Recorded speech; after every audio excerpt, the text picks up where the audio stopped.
All right, everybody. Welcome to Practical Chrome episode 35. This episode, of course, is entitled After the Last Bell, Privacy Questions Regarding School-Issued Chromebooks. Today is Today is August 26, 2014, and I'm joined by my wonderful co-hosts. And, of course, I want to thank our wonderful sponsors, Coinbase.com and Effective-Group.com. So the Effective Group, do you need a fantastic website that not only looks great on mobiles and tablets, but also gets you selling online?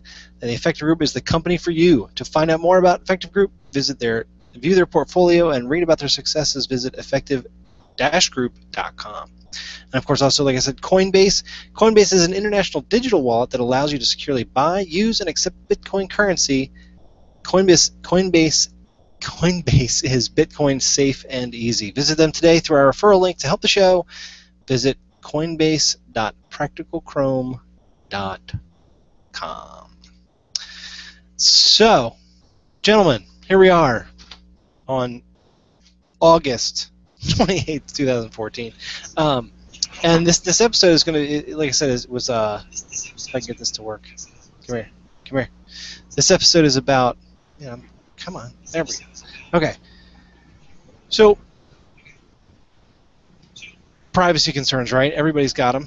But it turns out that there's this app that came out. Well, there's a couple of them. I'm not going to see. I can't generalize here. There is a specific app that does some things, and there's another app that does some things. Again, that's a little bit of generalizing, but that's okay. That talks about the security that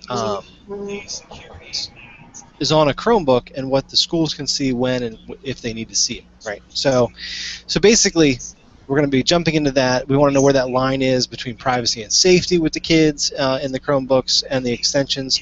I mean, this time it's not even Google that people are yelling at. This is the administrators. They've purchased an app that allows them to administer the Chromebooks in a certain way.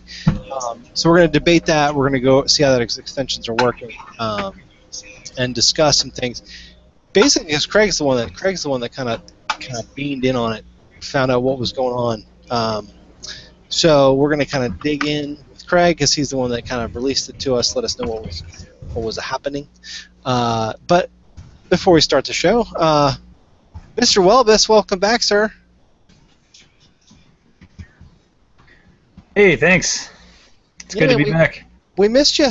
We were like, he's doing some kind of outdoorsy thing, having a lot of fun, but he's not with us. Not cool. I mean, fun for you, but I missed you too, John. Oh, that's nice. So, Craig and I did. I think Craig and I did a stand-up job. We did pretty good, didn't you think? Or did you not listen to the show? Don't say you didn't listen to the show. That's terrible. I listened to the first half of it before my phone started having issues. Yes. It was good. See, you're giving friends of mine, basically all of them have iPhones, and you're giving them a lot of ammunition to be like, oh yeah, his phone didn't work. Bet it was an Android. Well, it wasn't technically phone issues. It was data issues while driving across Minnesota. I gotcha. I can see that happening. Craig, how did we do? I thought we did pretty good last week, Craig. I haven't reviewed the game footage yet, John. Oh, I had some good tackles. You threw some good lobs. It was good. I thought it was pretty good. I do think lobs is the technical term. So lobs. Yeah, lobs. So I think we're on the right track. Lobs. So yeah, it was a good episode. James, you were missed, but welcome, gentlemen, to another fine episode. We've got some news. Got some other things. James, what did you do though? Why were you away, sir? Some friends of mine and I went to the Boundary Waters up in northern Minnesota. Spent 5 days. Just basically spent the first day canoeing out to a campsite. Hung out at the campsite for a few days and then canoed back. Man, that's cool. See, that's cool. That was worth being away. I think I'm gonna say that was that I would have done that myself. Maybe. I'm not really an outdoorsy guy. I can swim though, so I'll do a canoe because I know if I fall out, I'm good. All right, and how was the rest of your week? Everything else good? Anything else to report? Yeah, everything's okay. All right. Craig, what about you? Craig, what about you, sir? How was your week? Pretty good, John. Pretty good. Pretty good? All right. We bought a new rug. It doesn't sound like a big deal, but when you've had the same rug in your living room for 5.5 years, 6 years almost, and it's the same rug that your 6-year-old like grew up with the entire life, like it's a big deal. She cried multiple times. So it was good times. We got a nice rug. It was nice. We had a good time. It was a good family trip going to buy a new rug. It sounds very like not exciting, but it was. Okay. That was my week. Of course, in work and all that good stuff. But all right, so let's get to it, guys. First, we're gonna get into some news. I went. Yeah, that's right.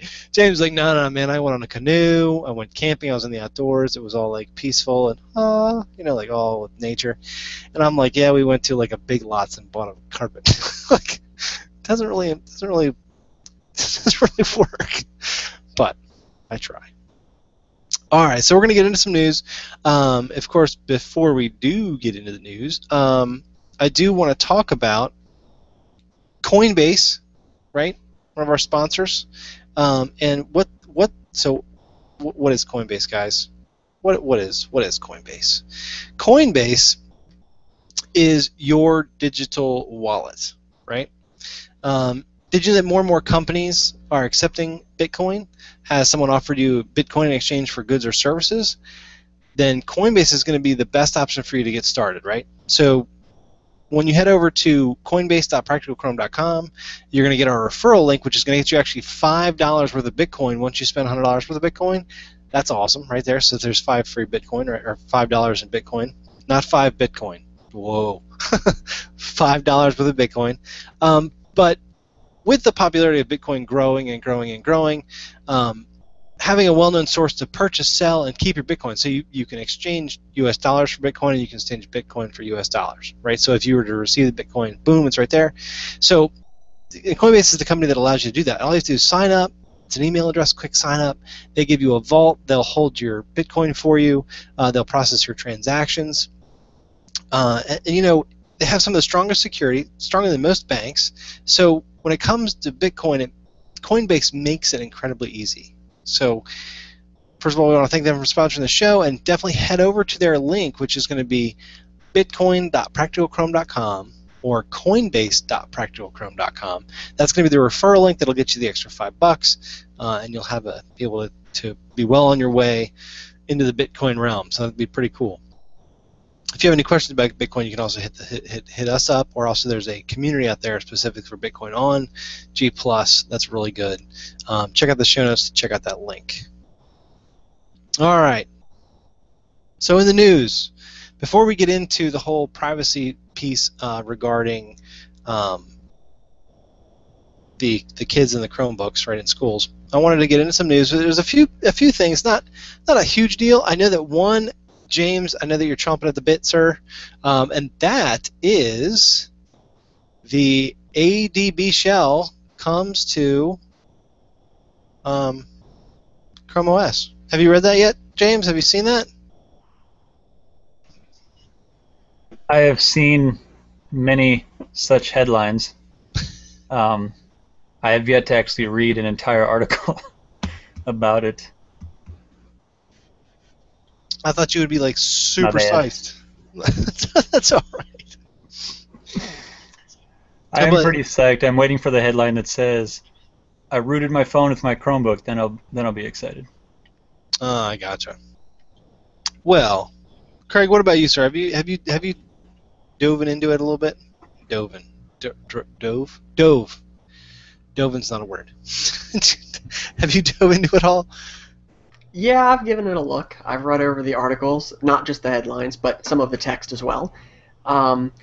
It's developed by Kush, which is a very well-known Android app developer. He makes a lot of cool stuff. I think he's responsible for some of the casting apps that are popular on Android, as well as some of the custom recovery software that you use when you install custom ROMs on your phone. So, well-known developer, it's safe, and it's very experimental at the moment. So, if this is something you're looking forward to, it's on the way. You can download it now. Some of the functionality is there. The core stuff is. Most of the command line based stuff is, but some of the other features are on the way. So it's a win. Like James, I'm going to be interested in seeing the headlines that say, hey, I've used this, it works, rather than just, hey, this is now available. Because I like to be able to read a tutorial start to finish that says, this tool did its job properly, not just this tool should work, go see if it does. So I'm looking for the complete reviews, but I'm excited. I like it. Now, to be honest, I haven't hit an ADB shell in quite some time. So I'm not a huge ROM guy. I used to be when I had an older phone. I did it every once in a while. But yes, I think that's really cool, because if you have an Android phone and you want to be able to do some, at this point they just do debugging. Because James talked about the rooting it.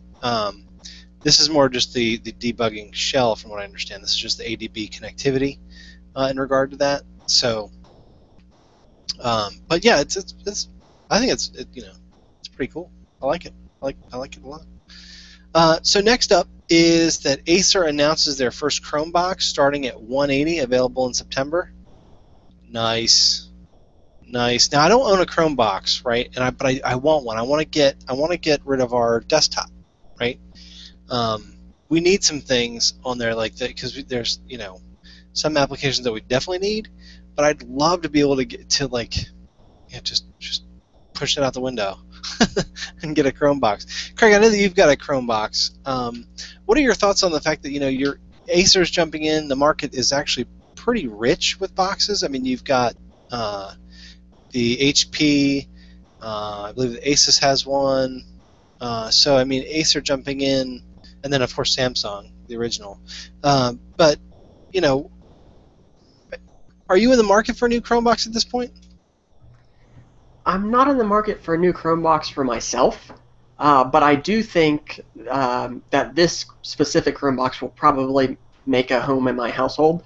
The primary difference for listeners that can't see the photos between the new Acer Chromebox and the others is that it actually stands upright.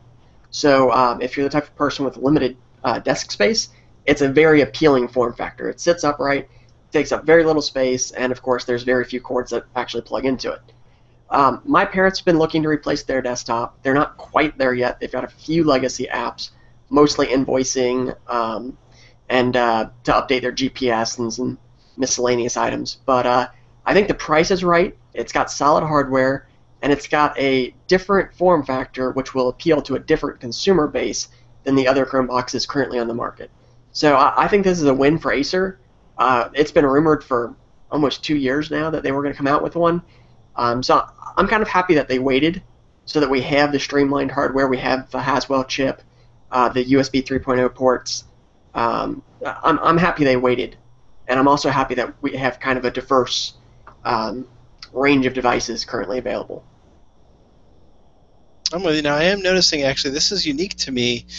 It actually has a DisplayPort link, which is kind of interesting. It's got the I call it D-Link, but that's not right because that's a manufacturer. But it's got the DisplayPort, the D with the two dots on the back side of it. It's got one of those and an HDMI. My Samsung Chromebox actually has 2 DisplayPort out and 1 DVI out. So it's not unheard of, but it is interesting. And the Samsung Series 550 Chromebook also had a DisplayPort out. Huh. James, is the family ready for a Chromebox? I would love to have one. I have nowhere to put one. I don't have an office. The office became a bedroom. So, however, my grandfather, who's like close to 200 years old, I think, has this Windows machine that's just awful. The poor guy, every time I see him, every time my dad sees him, he has a question about it because it's not doing something it's supposed to, or it's doing something it's not supposed to. And I recently found out that he actually uses Gmail, I thought he used whatever his internet service provider was giving him for email. But I found out he uses Gmail, and 90% of what he does on a computer is Gmail. So I'm considering trying to set him up with the Chromebox, actually. If anything, just to relieve my poor father of all the computer questions from my grandfather. My dad's actually he knows a lot more about computers than I do. He's always tinkered with them and everything, so he's kind of the family computer fixer guy. And just for his sake, I'm tempted to get my grandpa set up on a Chromebox. See, I'm with you. I'd like to get my sister hooked up with one, just so that she would have like one machine that doesn't that the boys can't pick up and break. not that they break it actually. I think she broke the last computer by dropping it. But I'd like them to have, because they have one spot in the kitchen that's like that has like a desk area, and like if they had a Chromebox instead of like a laptop that constantly is like being picked up and moved around, I think that'd be a better option for her. And of course, like I said, I want to replace our old desktop. But what can you do? All right, so next up in the news, the awesome screenshot. Now, so this is one of those articles where people can say something like, "Well, see, right? Chromebooks, Chromeboxes, Chrome OS can get their own type of virus," and that's not true when it comes to viruses. But when it comes to malware and spyware, which Virus has kind of lumped some of those together. If you talk to people, they're like, "Oh, well, what do you mean that's malware? Like, is it a virus?" Right? So the differentiation is hard to grasp sometimes. So it's been known now that Awesome Screenshot, which has like a bajillion users, right? It's an extension available for Chrome OS, for Chrome browser, that allows you to take a screenshot, right? Well, it turns out that it's actually doing a little bit of naughty things in the back end. It asks you for the permissions, but usually we all gloss over them, and then but it turns out that they're doing something a little naughty. Craig, have you had a chance to kind of dive into this a little bit yourself? I have. I've looked over Joey's post over at OMG Chrome, and it's not an extension that I use myself. I just use the built-in screenshot tool in Chrome OS. But it does look interesting. Like you mentioned, the permissions are not something that we would immediately look at and say, well, why should it be doing that? Which is a little unnerving. But the primary issue is that it seems to be logging every URL. And the issue with that is, there are some, put it this way, the Google Plus images, any images that are uploaded to Google Plus, if you display them, Google Plus is delivering that image to you. So it has a unique URL to that image. If an app is collecting all of the URLs, theoretically, they could try to access those URLs, and they might see an image that maybe you hadn't shared publicly. So there are some concerns here. I want to be careful not to create any sort of mass panic, but it's definitely unethical territory. It's not something that an extension should be praised for doing.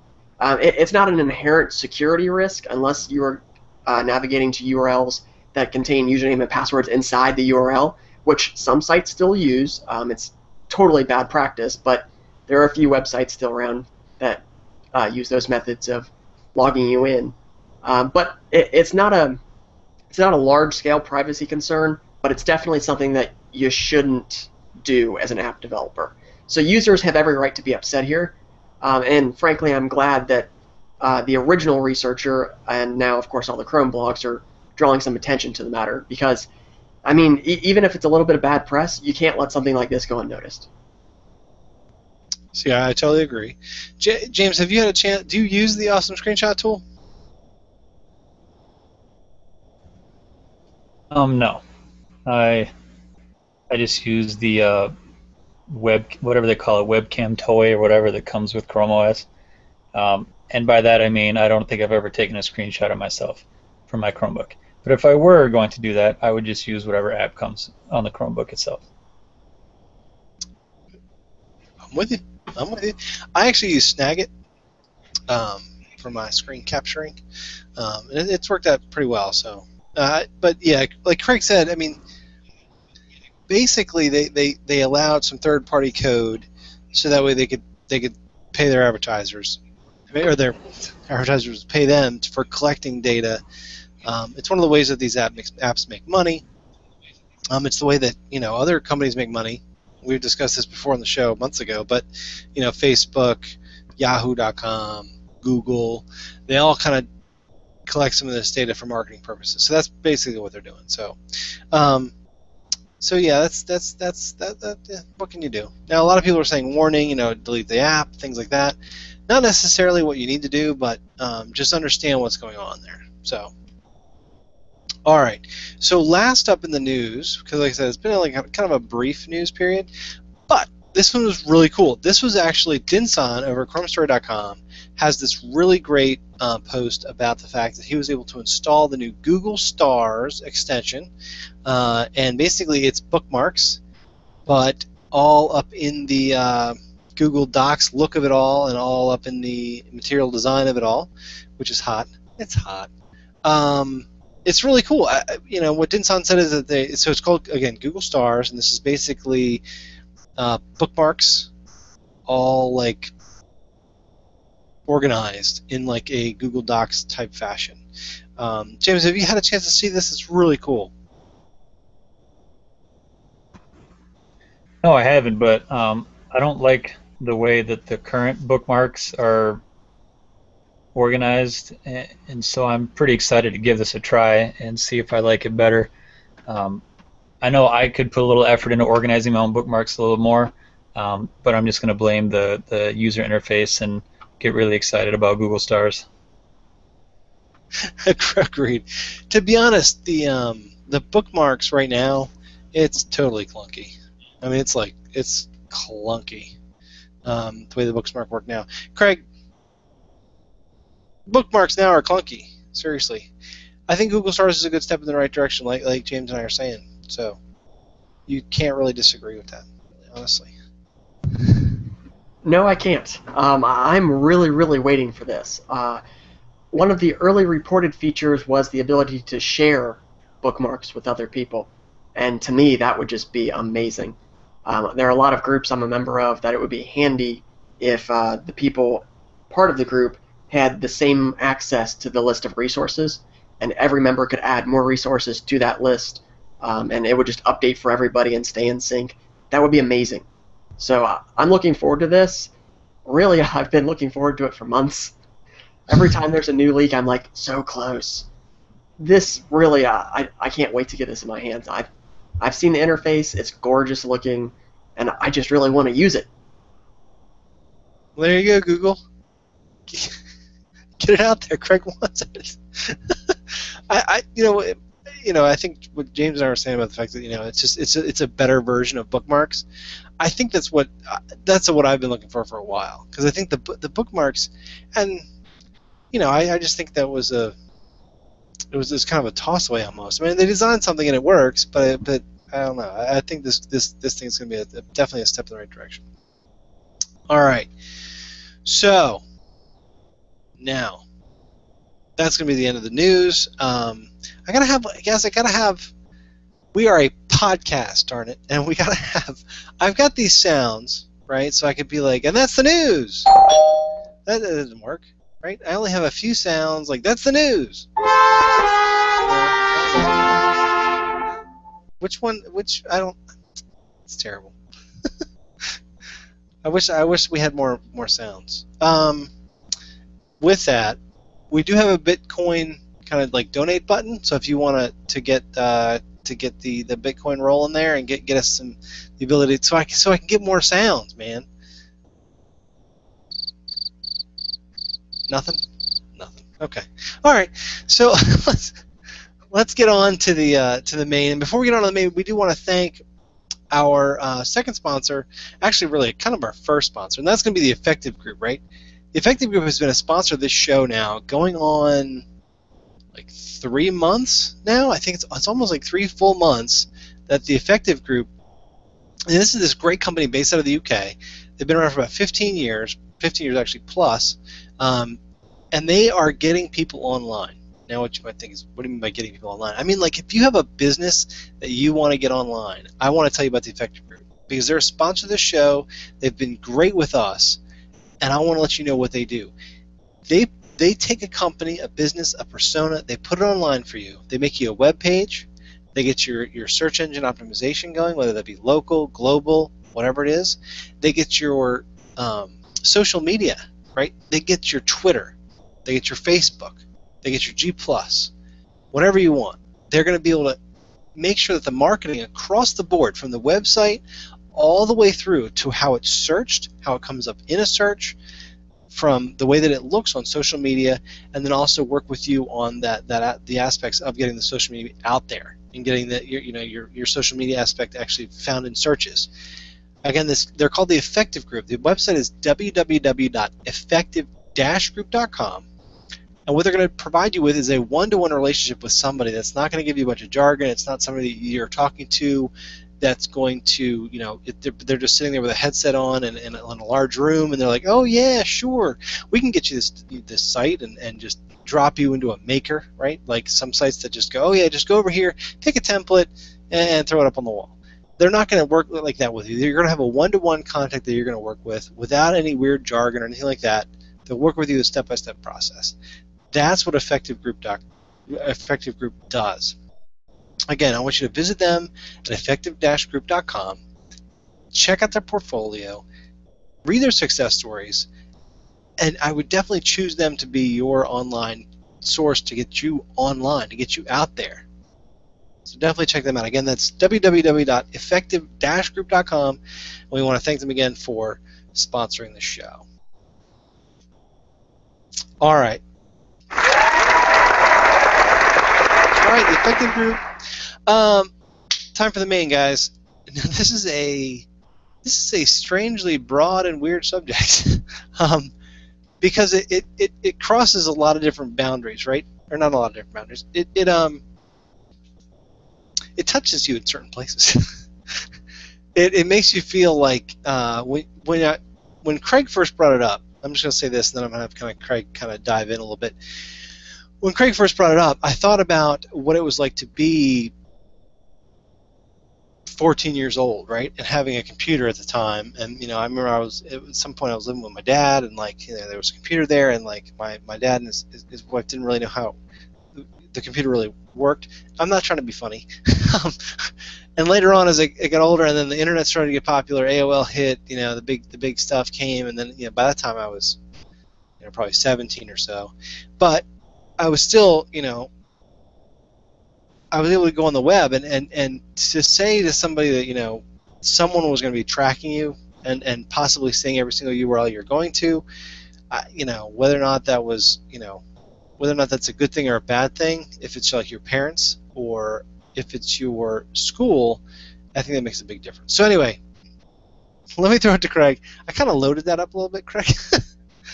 Sorry, I put a little bit of my own color on it, and I do apologize. But Craig, why don't you go ahead and kind of lay down the law? I've got the Reddit page up. I've got all the links to the Reddit link, as well as Craig put out 2 posts that a lot of people have commented on. A lot of people from school administrators. But Craig, go ahead and kind of lay it out for us. Sure. Let's start from the top. It's that season again. Back to school.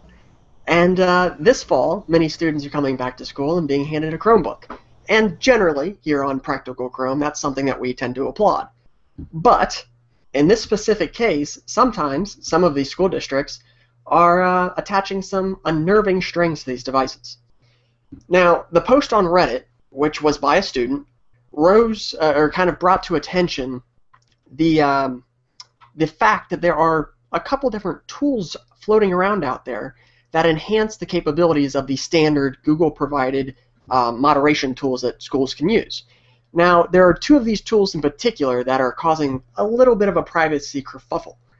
The first tool is from a company called Promevo, which is a Google Apps reseller, and their tool is called G-Scholar. Now, this tool is just that. It's a tool. Schools can choose to use it. Schools can choose not to use it. It's completely up to them. But the 2 features that this tool does that have people a little upset are location tracking and the fact that it can log every URL a student tries to access, whether they're on the school network or at home.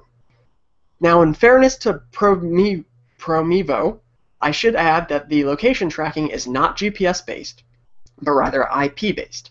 If you're familiar with that, it means that they can get a city, usually, that the Chromebook would be in, but not building by building or foot by foot.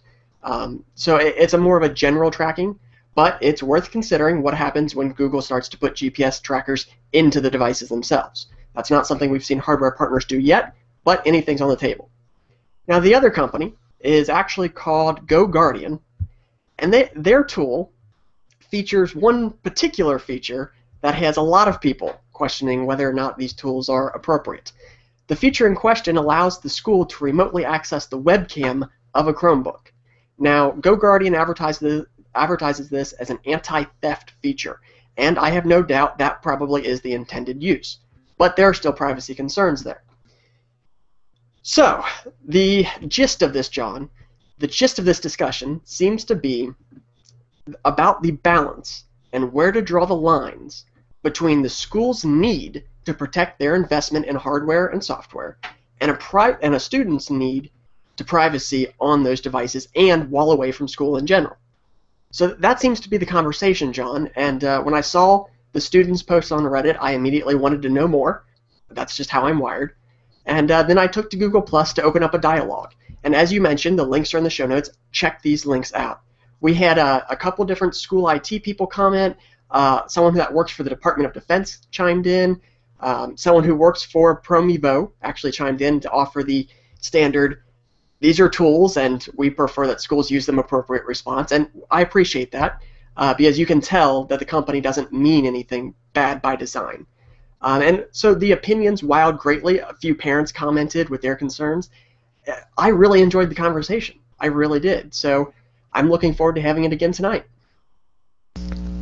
Excellent. Thank you, Craig. I appreciate that. So where to start? I mean, right? It's a where to start situation because I agree with you. I think that Promevo and the other company, which, and I apologize for not remembering the name, they're building tools that a school can buy, whether or not they choose to use them, whether or not they choose to have policies around how they're used, in which case I'm like, policies you can throw out the window, but that's another discussion, which we'll start later.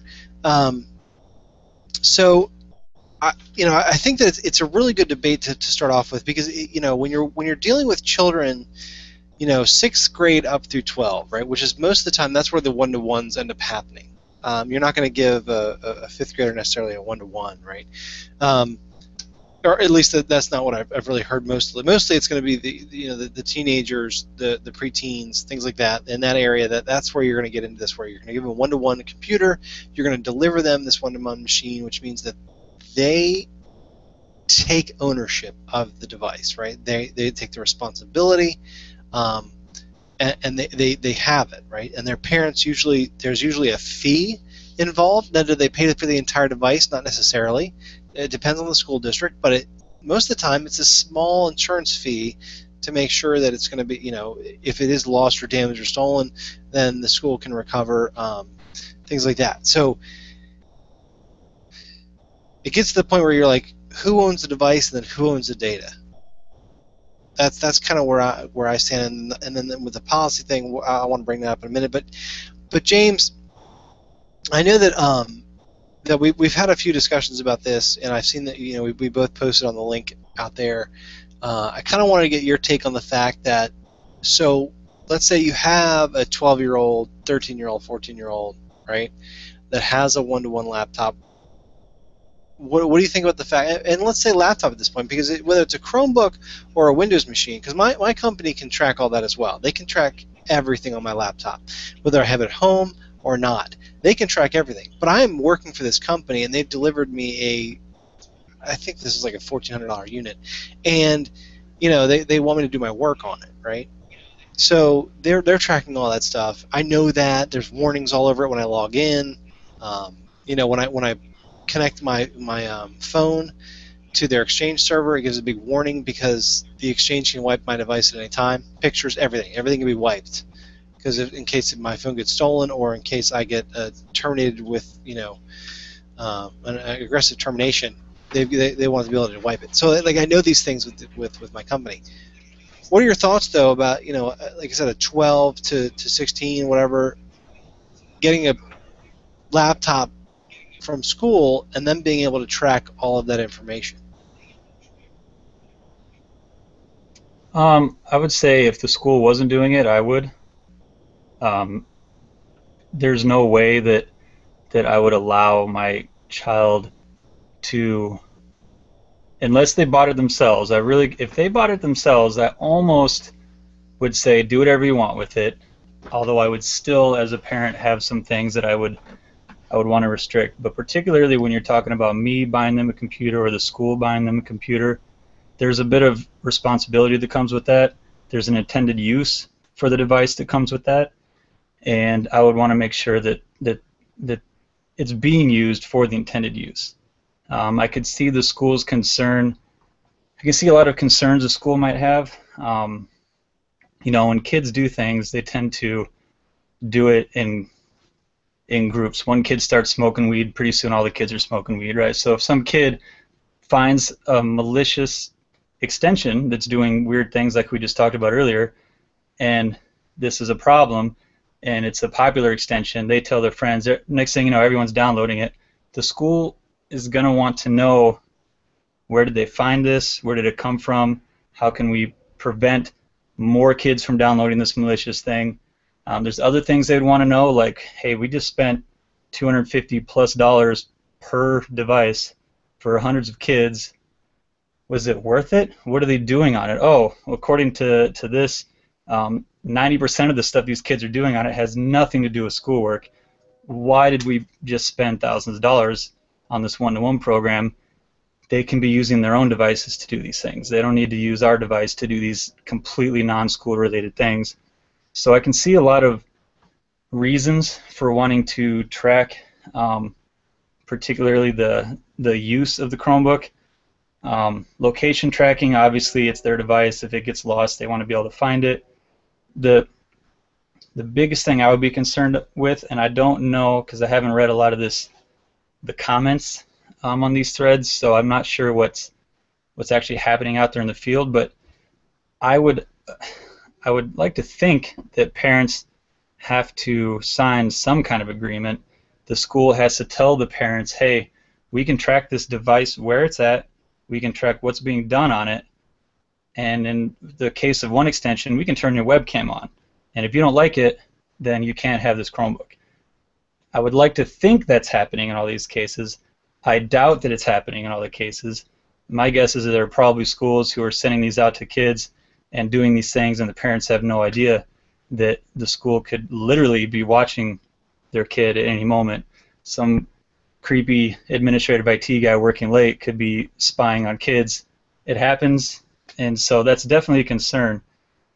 So my kind of stance on this is I think these things are good ideas. If I was a school or a company and I was handing out thousands of dollars worth of devices, I would want to be able to do these things, but I would tell the people what's going on and say, hey, this is what we're doing, this is how we're keeping track of them, this is how we're protecting our investment.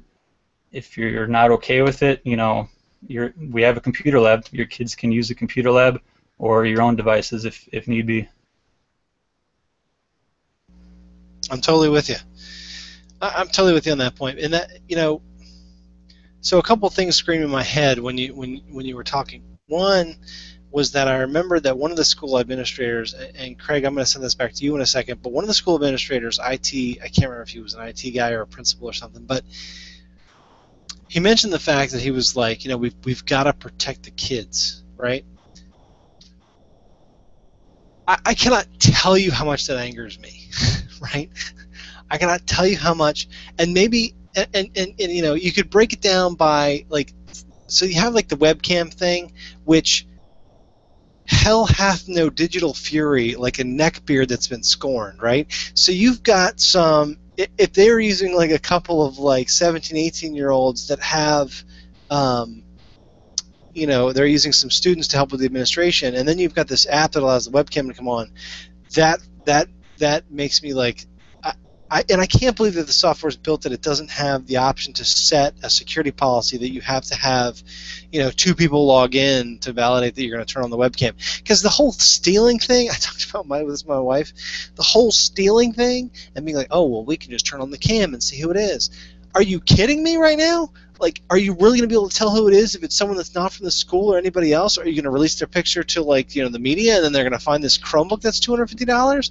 Are you serious? That's your purpose? That's your intent? To turn on the mic and the camera? I really, really, really don't like that functionality, at all. I mean, we talk about how scary those things are if someone hacks your system and gets control of your webcam. That's literally, the scariest thing people think about when they think about their laptops and things like that is someone hijacking the webcam and being able to see whatever they're doing, whether you're doing something naughty or not, right? That doesn't matter. That really scares me. But the whole thing where there was one gentleman on the comment section that I could not have disagreed more with, and James kind of pointed out where he was like, if I buy the device, it's mine. My thing is, if you're on my network, I'm going to be allowed to censor things, and I'll use the word censor because I don't think that a child needs to see, and when I talk about child, again, we're talking about, I believe that we're talking about kids between the ages of 12 and up, right? 11, as low as 11, I think, is the 1-to-1. But that's beside the point. I think that children should not be exposed to, pornography and things like that. But when it comes to possibly your political stance or being able to research a political subject or a sensitive subject, I don't think that we should censor anyone, right? I really don't. So whether guns was one of the things that's censored. Why is guns censored? I mean, I doubt that a kid from Nebraska that goes hunting with his father every other day and wants to go to Ruger.com and look at rifles, I don't think that the school should have a problem with that. I really don't. That angers me. Right? Or if a child wants to research, something that might one school district might, well, we're not going to talk about that. We can't allow that on the Chromebook. What do you mean you can't allow it on the Chromebook? The Chromebook's supposed to be the tool's supposed to be used to research everything. You have access to the world on that device, and you should be able to reach the world on that device. Now, if I choose that when they're on my network, that I've got, I use the of course I can't remember the name of it, but it's the DNS service that allows, Craig, get me on that when I come back. It's the service that allows me, basically you change your name server and then you can't get anything pornographic. Basically that's what it does for you. And then you can pay to get more done than that. But so anyway, that's kind of the point that really angered me about this whole thing. I agree with James. I think that, when it comes to certain things, yes, but I don't want them to think that they need to. It's not their job to protect my kid, but that's also, and I know this, I come from a different standpoint. I come from a standpoint of a father that's there, a mother that's there, and whether that be through financial stability or something else, we're pretty much always around at all times. The schools aren't doing that. So, Craig, I want to kind of throw it to you because you talked about demographics a little bit, and I think this is going to make a difference because when you have 500, 1,500 students possibly with Chromebooks, there's a chance that mom and dad aren't there, or that there's a proper caregiver that's able to monitor. Like James said, if you're in my house, I want you to be able to.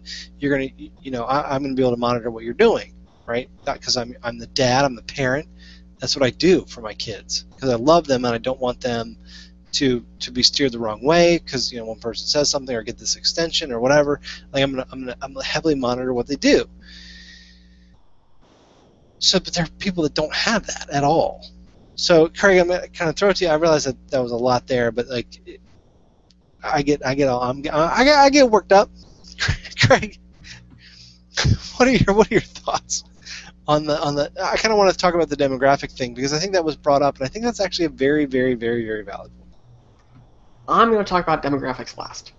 Oh, okay. Well, that's fine. You hit it up. What were you going to say? Well, the service is OpenDNS. That's what you couldn't remember. That's what it's the same one I use, and it is brilliant for anybody out there that needs something for their home network. Brilliant tool, and it's free. I think James has an excellent point when he talks about the transparency, and schools need to be making sure that whatever tools they use, that the parents are informed. That is my number one. I'm about to get a little bit angry like John, but my number one is transparency. I'm pretty much okay with however tools are used as long as transparency and procedure is in place, and everybody's clear about that. All parties consent to everything. I like John's idea of the two-factor auth for some of the tools too. That's a fantastic idea. However, I want to talk about James's comment of intended use. I like that phrase because it's incorrect. And what I mean by that is a one-to-one program, the intended use is not simply to put school devices into students' hands so that they can do homework. Like John pointed out, there's a major difference between intended use and practical use. Anybody that works in IT knows that their job is to intend for their network to stay secure, and everyone that works in IT knows that the practical application of that is the network is never secure as long as you have users on it. I mean, that's the reality of the situation. So, as a school, you have to decide when you're looking into a one-to-one program, you have to look at your demographic information, but more importantly, you have to have a realistic understanding of how students are going to use these devices, and you have to craft your policies around that practical use. You can't just say, we're going to send a laptop home with you, but you can only use it for school. That's not practical. As a school, you have to stand back and say, okay, if we live in this neighborhood, X number of students are in low-income families and might not have a primary laptop of their own, and their parents might not be able to afford a laptop. That's why a one-to-one is so beneficial to those students. They don't have access to the technology otherwise. Perfect. Let's do a one-to-one. But, okay, that's fine, but you can't lock that thing down then. Not off campus, because then you're denying the students access to all of the information in the world other than what the government-sponsored public school system decides that you're allowed to see. Like John said, censorship is a heavy word here, and I could go on for hours about that. You'd have to shut me up, which kind of proves the point. But I think about that for a second, and I'll make it quick. If we gave out 100,000 or let's say 10 million Chromebooks in one-to-one programs, all sponsored by public school channels, and say, this is our filter, this is our block list, isn't that building a government-sponsored firewall similar to the Great Firewall of China? Isn't that the same thing in practice, only applied to our children who are searching for the most information because they're curious and they have questions? The one tool for me that stands out isn't even the webcam, but GoGuardian, which is the other company, they allow you to have real-time alerts for when a student searches for a sensitive topic. My problem with that is, like John pointed out, whether it's guns or whether if you take the liberal approach and say maybe they're curious about gender identity, and they do a search for it. It may not even be a personal search. It may be a search they're doing for a friend, a cousin, as part of an after-school activity, Boy Scouts, Girl Scouts, whatever. The school immediately gets an alert about that, and it goes onto your digital profile with the school. Suddenly, when you're up for Honor Society re-election, they're going to look at that and look for factors that might bring your morals into question. I mean, it's not a leap to say that if we're going to build profiles on students based on sensitive keywords they type in, that those keywords are eventually going to be used for something down the road somewhere. And it's going to be a court case when it happens. I'm sure of it. I mean, that's just, again, the practical reality of the situation. But here's my big issue overall. By turning on these tools, we are creating mass surveillance. By definition, because you're logging data from hundreds, if not thousands of people at once automatically. All right, massive troves of data. Cool. As John pointed out, first question, who has access to this data? I mean, really, who does? The IT professionals at the public school? Great. Tell me their name. Do you know their name? Of course you don't know their name. They're nobody to you. But as a parent, suddenly they're going to have access to your child's location 24 hours a day? Not cool. If, as a society, we agree that it's going to be okay to give those professionals access to this kind of information, and I'm okay with that if we agree on it, I think we need to beef up the qualification it takes to hold that position. We have to hold that people in that position to a higher standard. They need to have data sensitivity training. They need to be trained to handle sensitive situations. You can't just have your student aides accessing that data trove. It's not okay from any standpoint. My second problem, and this is more of a taxpayer problem than anything else, I need to know if we're going to pay to log all this data and store all this data. Is it an effective use of the money, or is it an excessive use of the tools? Because that's the real question, isn't it? If the goal of location tracking is to prevent a device from being stolen, all right, if that's the stated goal, then does logging the location of every single device 24 hours a day and storing that potentially indefinitely serve that purpose, or is it in excess of that purpose? In my opinion, it's probably excess. Same thing with the URL filtering. In order to prevent students from accessing sensitive content, you don't have to log URLs. You just use a block list. When a student tries to access the URL, it gets blocked. You don't even have to log that event. It's almost better if you don't, because then you're keeping it anonymous. You can still have your metrics and say, hey, 80% of the students are trying to access this URL during this period of time. But you don't have to identify what student tried to access that URL. By keeping it anonymous, you can still see, oh, 25 or 30% of our student body is searching for help with bullying. Maybe we need to have an assembly. But you can do that without specifying it was Timmy over there that did it. And then have Timmy, be on his profile. Because here's the thing about profiles. It's not just about what if they get used. It's about what if they get leaked. Imagine, John, imagine James. Let's say you're a sophomore in high school and you're questioning your gender identity. You do some searches, the school gets some alerts, they file it away, they're not going to address it, whatever. And then some clever little person manages to get access to that information by, I don't know, standing over the shoulder of an IT person as they fix their teacher's computer. And suddenly they decide to take all of those data logs that the school has and leaks them. If you're already struggling, maybe even with, let's say, depression, and suddenly the fact that you're struggling with depression gets leaked to the rest of the school, that may be enough to push you over into somewhere dark.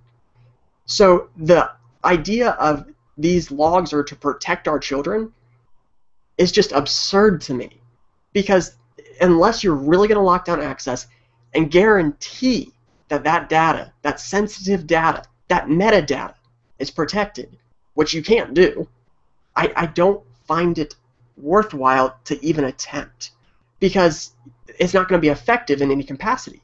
And just a note about metadata, if metadata wasn't worthwhile, nobody would bother to store it in the first place. So metadata does mean a lot. So I'm not as angry as John is, but I'm kind of, I don't know, I'm kind of just, I'm upset that we're even in this position. It seems like the type of thing where schools should really just be using some common sense here and saying, hey, just because we have tools doesn't necessarily mean that we need to put them into full force all the time. And I have no doubt that some schools are taking the common sense approach and putting procedures in place saying we can only activate the webcam when a police report has been filed. Something like that I would be perfectly content with. But as James said, there are a lot of schools that are slipping under the radar and they're just not being held to those same standards. Maybe because they're in low incomes where parents don't have the ability to raise a fuss because the parents don't know. But it seems to me like we just need some sort of standard body governing this and saying, hey, this is the rule. Every school that's going to issue one-to-one, they follow this privacy policy. You break it, your funding gets cut. You break it, you have to fire some people.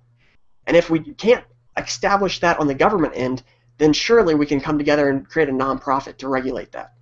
I mean, surely. ACLU, EFF, I'm looking at you guys. That's my opinion for now.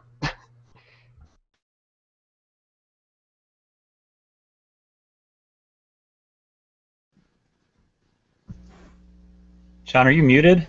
I was muted. Yeah. I was trying to figure out the buttons. Well, so it's so funny because it's one of those topics that when someone initially says something about it, I'm like, oh, that's terrible. Um, or I go, oh well, yeah, I don't like that. And then they start bringing in like the Craig, you said it's it's great that they have the policies.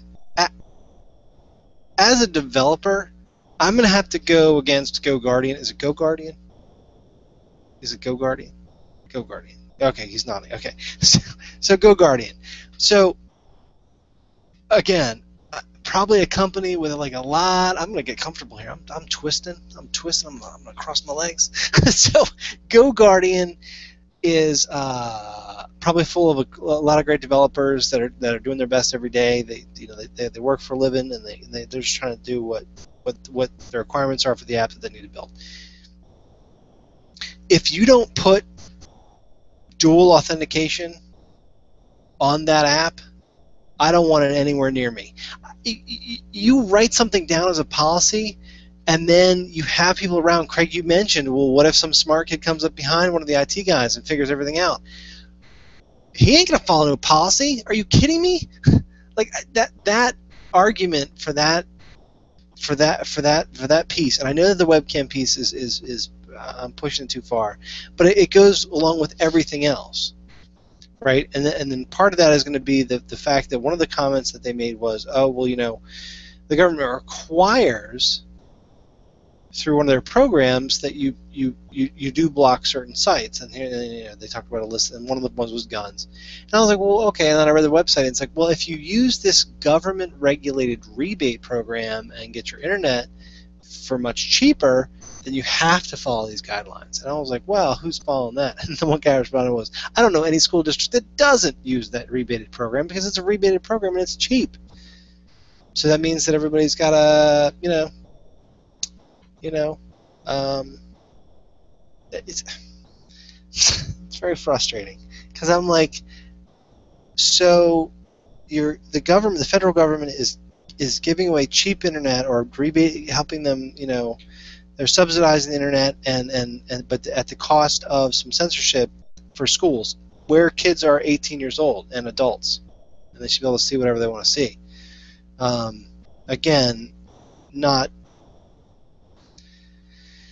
It's so frustrating because I think one of my things in my head, and James, I'm going to send it to you in a second here. One of the things in my head was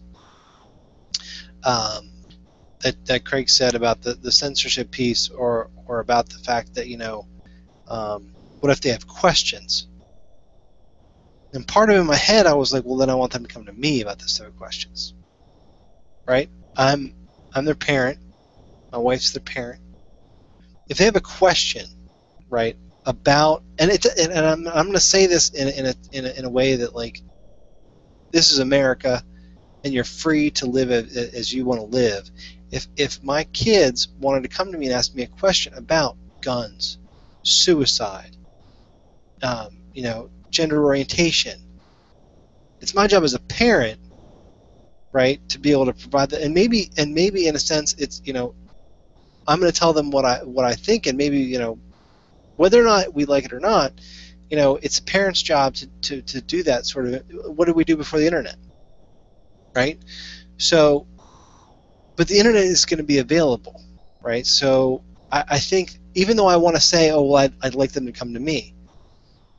What if they don't like my opinion? I kind of want them to be able to see the other opinion, but then again, I'm also I'm kind of loose like that when it comes to stuff like that, But so James, I kind of thought that, and I kind of thought, because I know that when it comes to raising kids and stuff like that, I know parents differ, right? So, and I think if that came up in my head, I think that might have come up in your head where it's like, well, I want them to ask me. So I'm going to kind of throw it back to you in regard to the censorship, in regard to everything that Craig had said, and all that good stuff.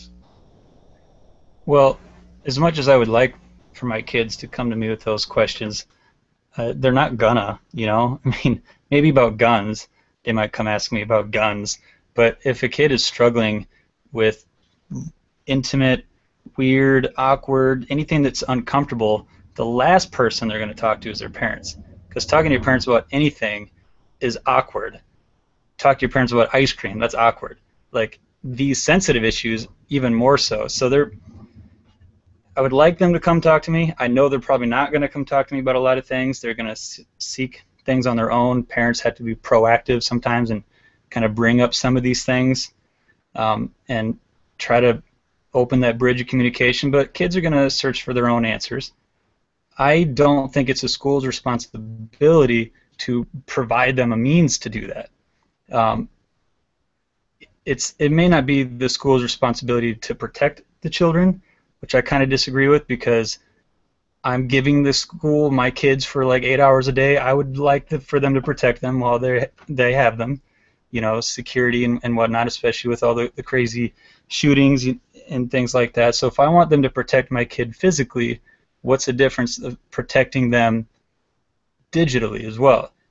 There's always going to be a line, and no matter what. I had a teacher that was a little invasive. He called my house almost every day to make sure I was doing my homework, and that pissed my mom off, and she called the principal and said, tell Mr. Sang to stop harassing my child. So every parent's going to have a different preference.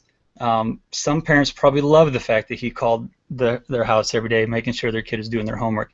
My mom wasn't a huge fan, but regardless, I don't feel like it's the school's responsibility to provide my child with a means of asking questions.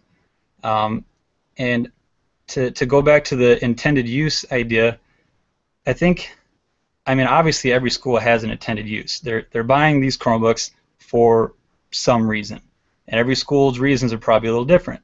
There's probably schools out there who just want to provide their kids with the way of doing their homework, and so they don't always have to use a computer lab. Maybe they're in an area where a lot of people don't have money, and they get that, so they're just trying to help. They figure it'll help the kids' education. There might be other schools that are a little more liberal than that, and they're thinking beyond just schoolwork, and they're thinking, we're going to help kids, you know, we're just going to help them get familiar with technology because that's the school's job.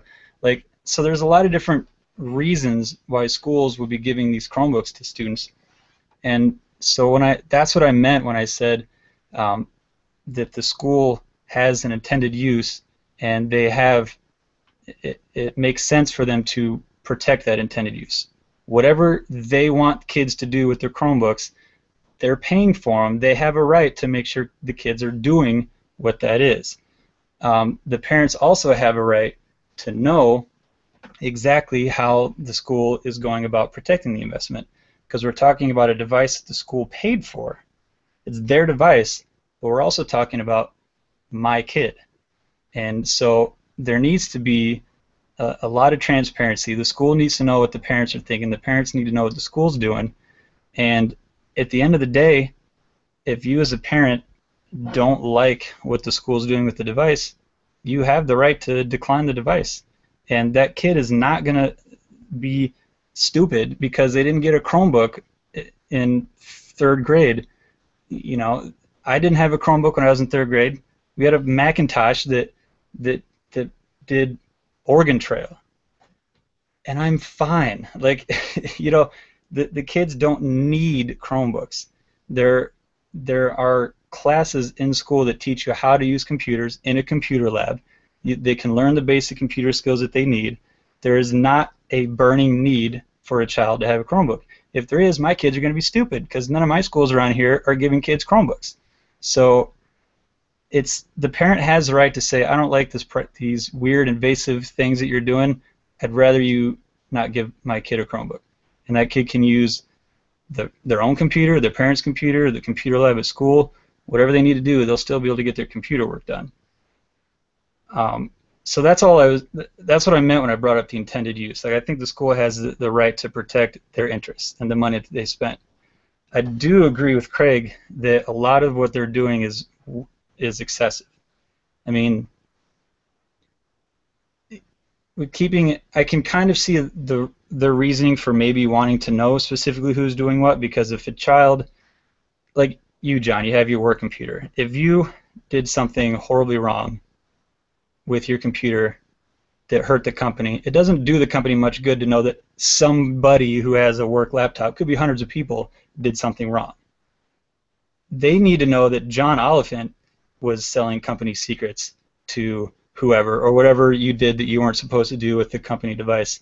So I can kind of see their point, their reasoning for that, but at the same time, we're not talking about important company secrets. We're talking about school. You know, they probably don't need to know what every single child is doing on the computer. I think Craig has a point that they would be able to do the same thing with anonymous tracking, which is knowing that a lot of kids are not using the computer for whatever it is the school intended, so maybe next year we don't hand them out because it was a big waste of money. Or, hey, it turns out that we had this assignment about birds, and 80% of what people were doing was researching birds. This is a great investment. Let's do it again next year and maybe upgrade to the 4 GB model. You know, so I think keeping it anonymous would probably be just as effective as, and a lot less invasive. And the webcam thing is kind of, I mean, I've seen the Facebook posts where someone's like, somebody stole my iPhone and I turned on the camera remotely and found it. It probably can happen. Probably doesn't happen a lot. I imagine, I've tracked my phone with GPS, and it's not super accurate. You're not probably going to find your device just tracking by GPS. You'll find the neighborhood that the device is in, and that's about it. So the webcam being turned on may help you find the device if you can see something or hear something. But again, we're talking about 0.001% chance of any of these things lining up for that to actually be effective. A kid has to lose a Chromebook, or more specifically, a kid has to have their Chromebook stolen, which probably isn't super common. Happens once in a while, but and then you have to find out where it's at and hope that you see something. It's just not worth it. It's just invading a lot of people for a very, very, very tiny chance that it might help you recover a $199 Chromebook. You know, so you could avoid that by simply saying, making the parents sign it. Hey, if your kid loses a Chromebook, you got to give me $200. Who cares where it is? You don't need to go find it. You can wipe it remotely and not have to worry about any data. And the parents are responsible for it. If they don't want to be responsible for it, they don't sign the paper. They don't get a Chromebook. That's such an easy thing to fix. I don't see why they need to feel like James Bond and think that they need to turn on the webcam and that's going to help them find this device somewhere. So, again, it's just my biggest concern is transparency. I'm typically the kind of guy who doesn't care about this kind of stuff. If I found out that the school was tracking things, I'm the guy that would say, well, what are the odds that they're actually doing anything weird or wrong with it? Probably pretty slim, not a big deal. However, as a new-ish parent of less than 1 year, I'm starting to see how some of these things are a bigger deal than I might have thought before. So I really think it's important that the parents are forced to know what's going on, like, and not just a bunch of little tiny print that they have to sign. Like, there should be something that says, hey, a person should probably say, hey, we're giving you this Chromebook, we can track it, we can turn the webcam on, whatever. If you don't like it, you don't have to have the device. But just sending them out there with these abilities and nobody knowing about it, that's just, it makes, even though there's probably not any bad intentions, it almost makes it look like there is. When you have a school that's completely transparent about it, and then you have this other school that just sent them out and didn't tell anybody about it, you start to wonder, whose decision was that, and why didn't they tell us about it, and you know, what are they going to do with all this information? Why are they keeping it a secret? And it's just not a good idea for anybody to be all sneaky about it, even if you're not intending to be sneaky about it. I agree. Sneaky's not good. Craig, sneaky rebuttal? A sneaky rebuttal? Sure. I think James has a lot of good points, and I'm glad to see you're coming around. I will say, though, 3 quick things. You're absolutely right about the $200 replacement cost, and let's face it, these things are insured. You know they're insured. We know they're insured. Just replace it. You're also right, they're not James Bond, and they're not law enforcement. They're not. These are not officers of the law. These are IT guys. They're I above know, the law. well, yeah. So they're not gonna solve crimes. They're not gonna bring a counterfeiting ring to their knees by tracking URLs. I mean, let's be honest. But one big thing that I noticed James kept repeating was, if you don't like it, just don't use it.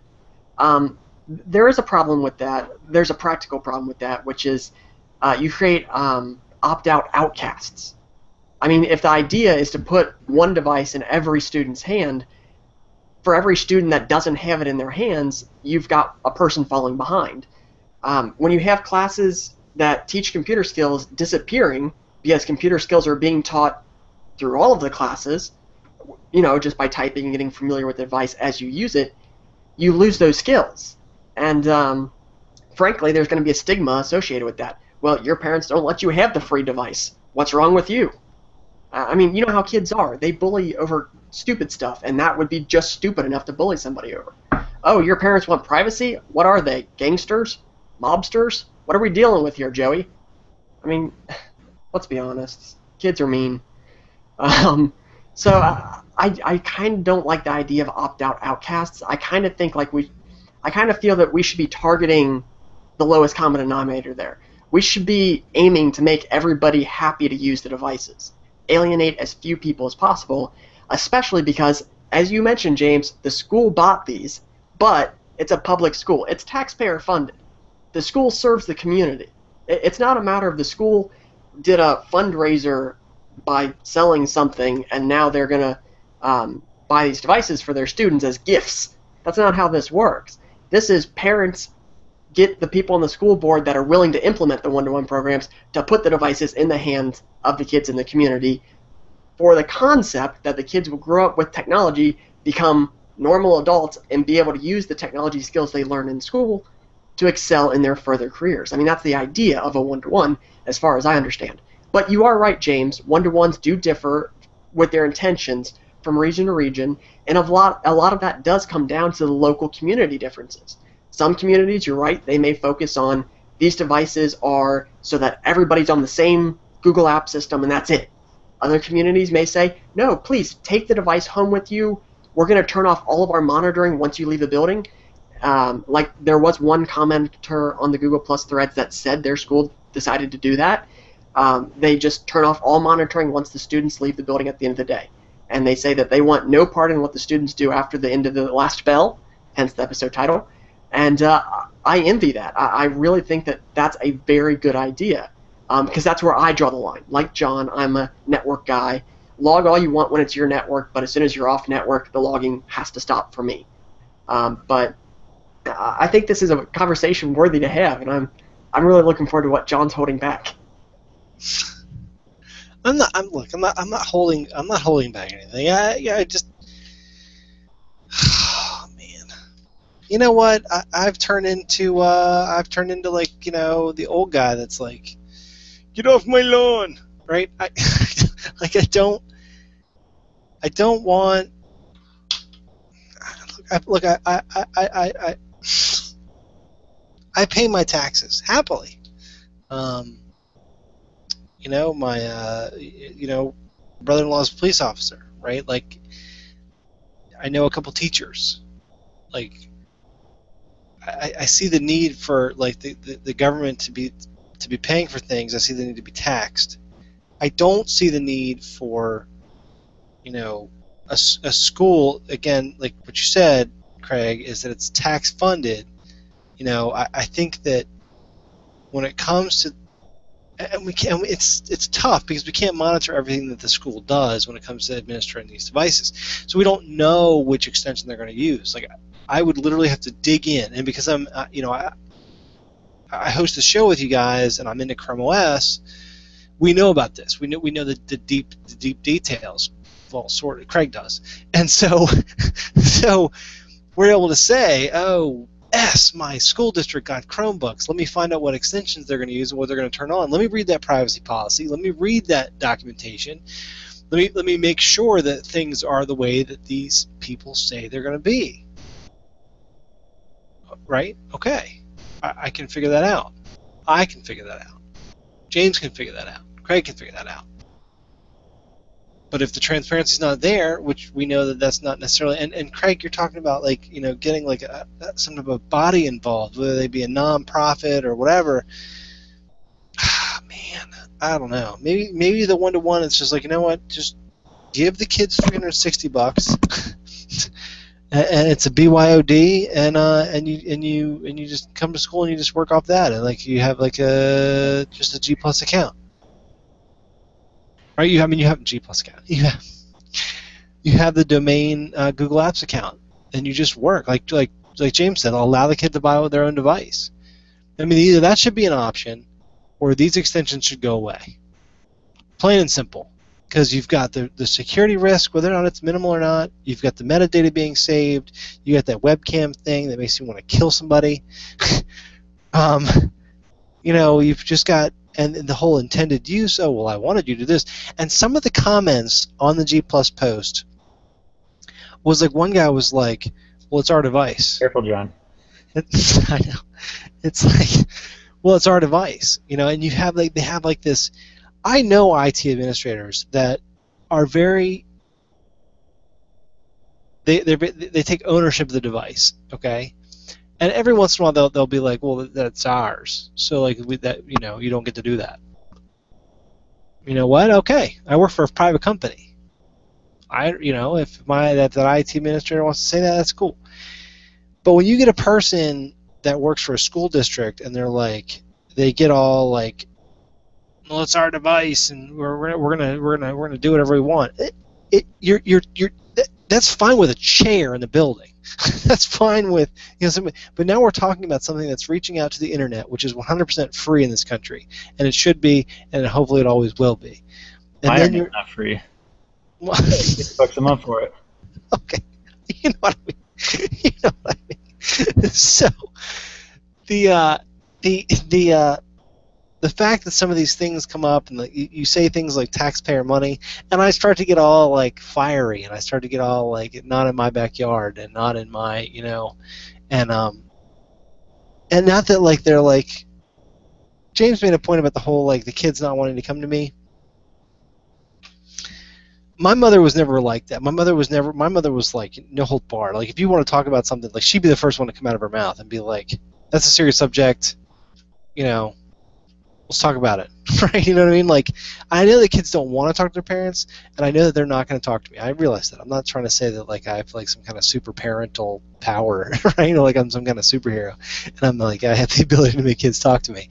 I'm saying, like, I'm going to do my best that that I'm going to be that person, and then I'm also going to give them the internet so that if they do have a question about something that I might not even have enough information on, or they want to find out. I think that religion is like a big one, where like, yeah.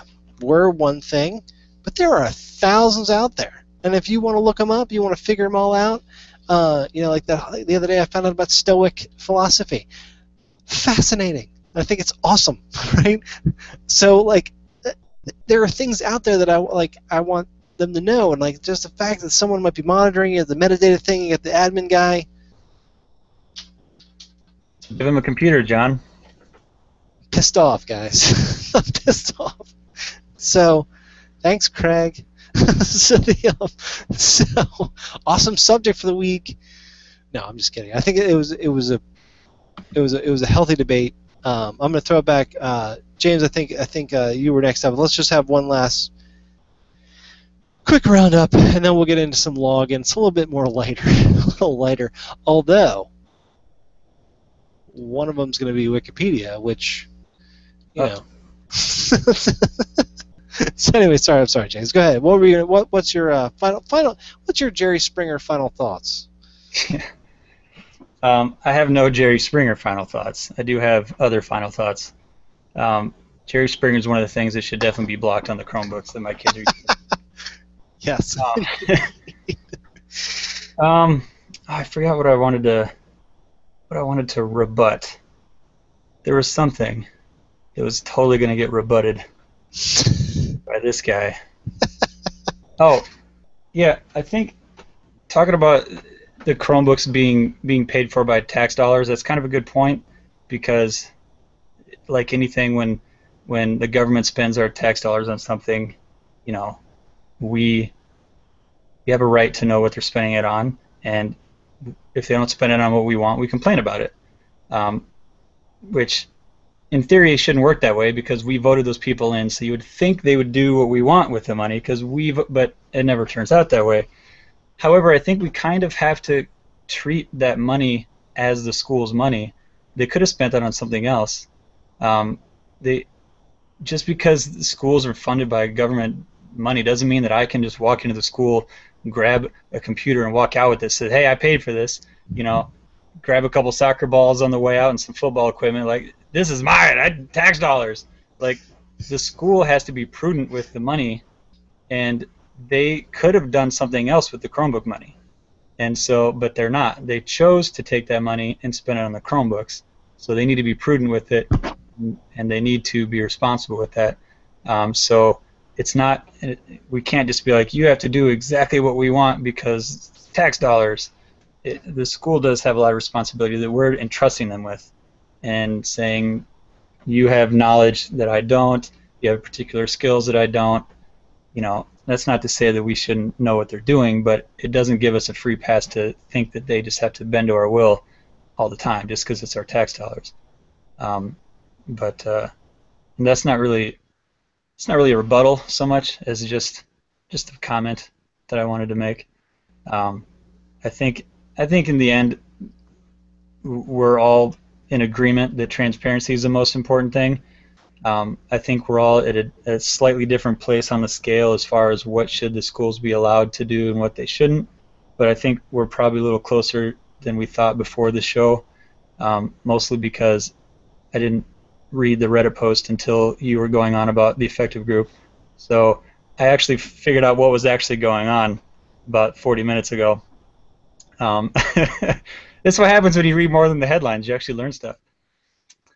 So transparency is a big thing. If you're out there, you're a school or a parent, and you're listening to this, and your school is giving your kids iPads or Chromebooks or TI-85 graphic calculators, make sure you know what the school is doing with it. And if you're a school, make sure that parents know whatever it is that you're doing, because if you don't, that's going to end up biting you. It's gonna if you try to be sneaky and you send out these devices and you're doing things that parents don't know about, there's no possible way where that ends well for you.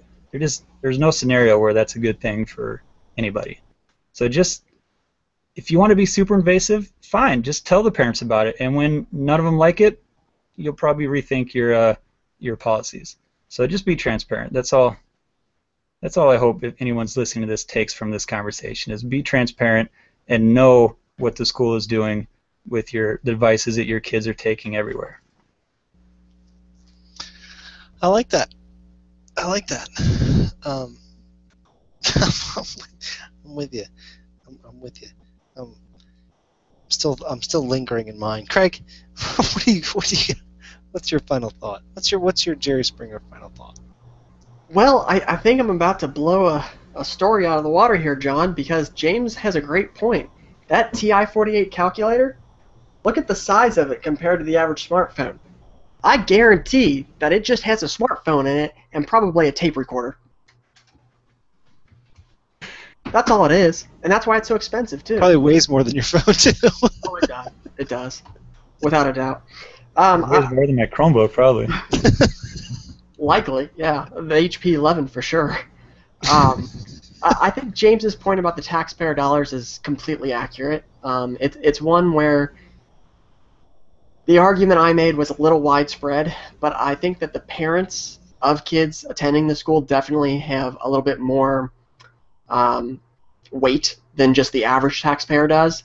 But I mean, the reality is, again, it boils down to the school deciding to spend the money to benefit the community as a whole, and the school board members, and I mean, they're part of the community. So I think there is some direction there.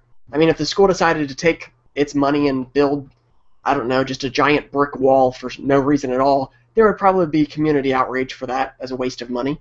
So I think the public does have some influence there, and we can exercise it when the need arises, like when there's potential overstep or something like that. But I think John made the point earlier, people have to be knowledgeable enough to get mad, and we're not seeing that yet. And I kind of hope we will in the future. But on that same note, my ending note is just transparency, transparency, transparency. I really think that procedures need to be in place, regardless of John's opinion, and we need to see stats on those procedures, how often they're used.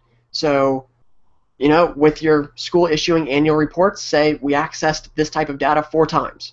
These were the incidents surrounding context for those times. We had 2 security breaches, which those, whenever there's a security breach, you inform people right away. You just do. You don't wait 6 months like Target and everybody else, especially when it's, you know, dealing with kids' information. But I think there's a balance to be found there. But the underlying foundation for any type of balance is going to be pure transparency.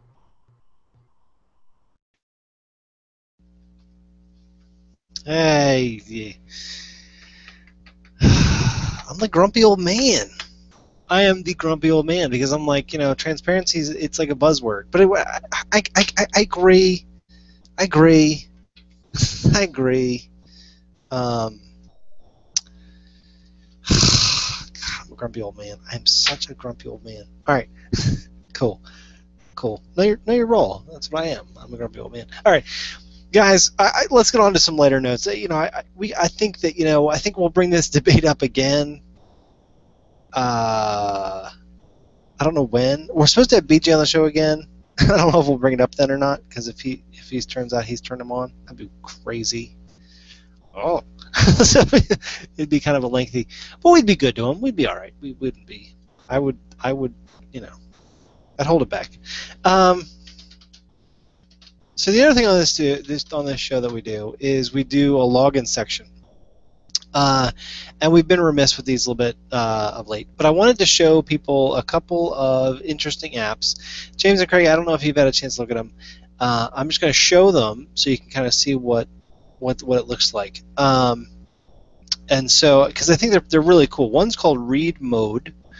And these are both from Dinson over at ChromeStory.com. And I grabbed them because I actually like both of them for what they do. These 2 apps, one called Read Mode, the other called WikiWand. What they do is they take a website that could look better, right? And that is whether it be a blog. So like right now up on my screen, I'm going to share my screen real quick. This one is called Read Mode. Read Mode. Let's see here. So you can see here we're on this great blog site. And what I'm going to do is I'm going to hit the button, and it's going to take away all of the things that prevent me from being distracted and just reading the article. So now I'm able to read this blog, and I'm able to see all the text, and just the text, and all the funny memes, and all the good stuff, and everything's good, right? So that's good. I like that app. Interesting app. It just adds these little eyeglasses there, and I click those to turn them off, turn it on and off, and I'm in read mode. I'm not in read mode. It's good to go, right? So there I am in not read mode. So sometimes it allows you to read the blog a little bit easier, right? So the next one though is cool too, in that it's called WikiWand, and this takes Wikipedia, right? So what's cool about Wikipedia is the fact that it's all a standardized structure, right? So you can build this awesome app that takes Wikipedia. This is Wikipedia right now that I'm looking at right here, which I'm sharing my screen. And what it does is it uses this really great format. It takes the largest picture it looks like available or something like that, and it puts in the background. It has this whole like sliding thing where like you can see the article slides down. The links, when you hover over them, they provide you with an image for that link, and then the first paragraph of the Wikipedia article for the link. I mean, like, just really great stuff. And then when you click over the table of contents for the article, if it's a large article, is over off on the left in like this great gray hue. If you go all the way to the top, there's some really personalization settings where you can set it to the nighttime, so it's white on black lettering. You can change the font from serif to sans. You can increase the font size for old people like myself, which like literally I think I'm going to be getting bifocals within the next couple of years. It's terrible. They've just done a really good job with this extension, which basically turns Wikipedia into this really nice.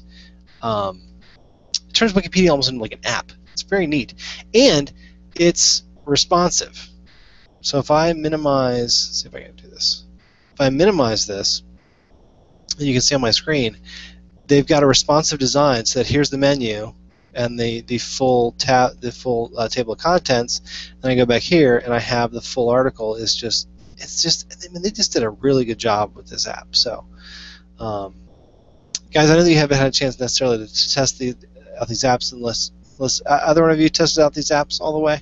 Checked them out at all? Because I just posted them. I thought they were really cool. No, I was curious though. The Wiki Wand, there's an app and an extension. Are you using both? One or the other? Which one are you using? I believe that it's the extension. Yeah, it's the extension. Yes. So far you have no need for the app. You don't know what the difference is. Why somebody might want the app? I'm gonna guess that the app is just a standalone version. I can get it. Let me get it real quick. So it's an extension, right? It's got the little puzzle piece. If I go over here, let's do this Wiki Wand. Let's see what the app looks like. Look at that. My guess is that this is going to be a standalone Chrome frame with the app inside, right? So that way I can, and it's using the data inside of Wikipedia. No, wait a minute. Actually, maybe not. I think it's just opens a browser page to. Just a method of opening it to. Yeah, it's just a method. Yeah. That's a poop. I guess if you use Wikipedia all the time, that would be handy. But if you're turning your Chromebook on, chances are you're going to be looking at your browser already, anyways. Yeah. And when you actually goes to wikiwand.com news. And then, but see that what it is, the app itself creates a little search bar that searches Wikipedia. Yeah, man, I'm telling you. You could set that as your home page if you want. That wouldn't be a terrible home page. I'm saying. Use Wikipedia a lot. I like that. I love Wikipedia. You know what I mean? I've got a couple like Wikipedia apps, but honestly, the mobile version of Wikipedia is actually pretty tight too. But I think this one just really gives Wikipedia some pizzazz, right? There's some pizzazz going on. Winning bets or arguments. What's that? Wikipedia is great for winning arguments because whatever you're arguing, you just go to Wikipedia, change it real quick to match what you're arguing, and then show your opponent that you're correct. There you go. And hope they don't check back later in 5 minutes when it gets fixed. Right. Right.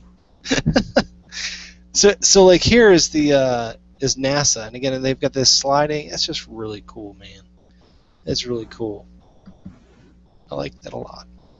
Any thoughts, Craig? Yeah, it actually looks like WikiWand doesn't require an install at all. Because if you look up in your URL bar, it's just wikiwand.com /en NASA, and I type that in, and it loads up just like your screen. So I'm thinking the extension is even just a frame. The bookmark. Right. So users, I mean, you can just bookmark it and use it direct. That means it should work on your phone too. Yeah, theoretically, or even a tablet. Especially if it's responsive, it should be. Good point, guys. Hold on, but if I go to Wikipedia, we're totally digging into like these people's thing. But see, if I go to Wikipedia's main page right now, WikiWand should actually be the default that pops up. Like the extension does change. Maybe not. Oh, now I'm a big liar, big fat liar. Wait a minute. Is that a setting? What's that? Is it just a setting that needs to be changed? I could have sworn. Oh, I thought it changed. Look at that. Look at me not knowing what the hell's going on. I could have sworn it was. It's supposed to, according to I just downloaded it or installed it, and it said, "Thanks for installing." Every time you click a link to Wikipedia, it will show the modern WikiWand interface, is what it says. Hold on, let me find. And then it says, "Try clicking those search results," and it has some en.wikipedia links. And it worked for me. I clicked on the one about glass, and it took me to WikiWand. Yeah, exactly. So, like, I'm going to NASA again. Oh, it redirects. Interesting. So it redirected the wiki search and then sent it over to WikiWand. I thought it was... Mobile does work. It's a little sluggish on my Nexus 4, but it is themed, and you just pull up the same URL address as the desktop. Interesting. Now, I don't like that. Not a fan, to be honest, of that, because I don't want to be redirected to somebody else's website. And I mean, they could say all along that they're pulling in the data from Wikipedia, but I'd rather have them do iframes. Oh, stop it! No, but do you know what I mean, though? Do you hear what I'm saying? Are you feeling me? I'd rather they're not turning on my webcam. That's all I care about. Oh, right. That's a good point. Wait a minute.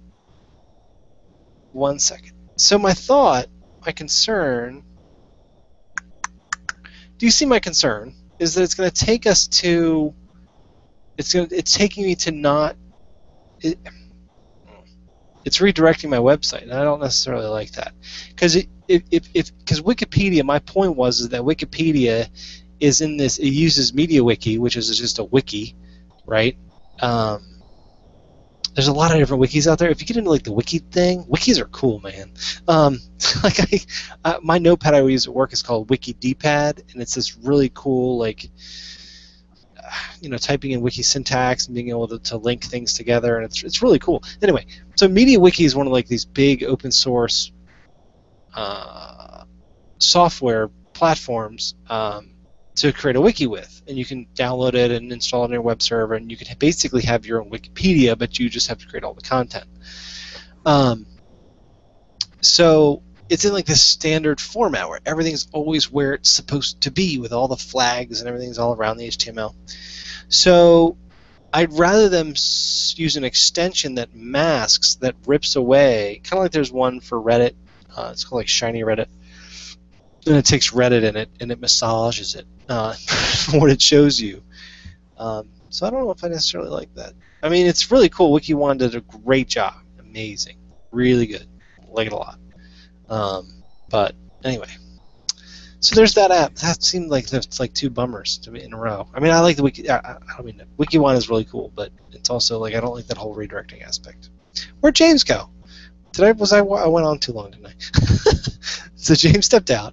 Craig, where can people find you throughout the rest of the week? Well, if they're not sick of me after this conversation, I guess they will probably end up looking for me eventually. They can find me on Google+. I use my real name, Craig Tumblison, and you can find me at chromeup.com. There you be. Mr. Welbus, where can we find you, sir? If you want to find me, John, you can just turn on my webcam and find out where I'm at any given point in time. No, you'll find me on Google+. You'll find me at... you'll probably find Chromebook.reviews is changing all the time because I'm constantly tweaking it, and I'm not smart enough to use a test page. I just edit the live page during the day. So if you want to know if I'm in front of my computer or not, check Chromebook.reviews and see if it looks all messed up for a few minutes. You'll know where I'm at. I'm at Starbucks. I like that. I like that. That's good. Definitely check those out. So, of course, you can find me. I'm John Oliphant. You can find me at practicalchrome.com. All the episodes are posted there. We also, of course, have a MP3 feed, so you can get us as an MP3, just as an actual podcast. You don't have to watch us on the tubes, on the YouTubes, and of course on G+. You can find me there. You can find me. You can't turn on my webcam. You cannot actually, and I can actually show you. On my work computer, there is a piece of electrical tape over my webcam. That's right. You still turn it on. Just won't do me any good. But they'll just be seeing the black death that is my piece of tape. That says on the other side I should have like that little light, shine a light on a little sign inside that says "Get off my lawn." All right, guys. That'll be it for the show. I hope everyone enjoyed the show. I hope everybody comes back. If you have any feedback on this, please let us know. Definitely check out the links in the show that we have about all the news articles, as well as the stuff that we talked about with the Reddit article, And then, of course, Craig's 2 posts, which did have a ton of comments. I mean, like a ton. And like some of them pissed me off. But that's how it goes. That's how the internet works, people. Opinions are out there. So anyway, everybody have a good rest of the week. I'm going to do my best to calm down. And that's it. Everyone have a good rest of the week. Thanks for watching Practical Chrome, and be sure to visit practicalchrome.com.